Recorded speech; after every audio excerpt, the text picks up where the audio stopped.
Welcome to Q4, which we have entitled the Groundhog Day.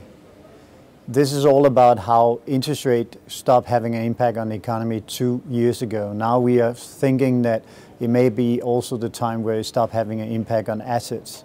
Q4 is traditionally the best time of the year for stocks, but we think with the fiscal cliff in the US and rising social tension across Europe due to the austerity measures and the lack of employment, will make this a very different quarter than we're used to. First of all, we're looking to sell the Australian dollar against the US based on China. The growth is simply not there anymore. They are coming from a 10% growth to a 5% growth.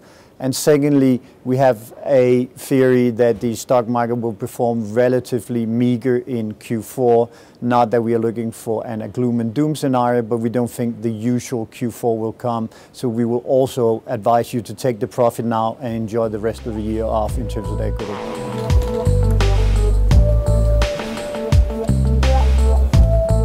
Our two major recommendations in Q4, the Groundhog Day outlook, is that China is slowing down even more than the world is anticipating, meaning that the business model they used over the last 30 years basically needs to be renewed. It's not that it's not working, it's basically need a new engine to keep creating growth.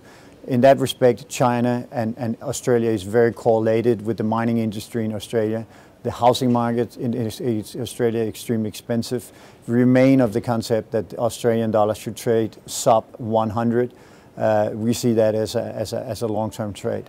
Secondly, we advise that the stock market to take some profit. We think the social tension is rising across Europe.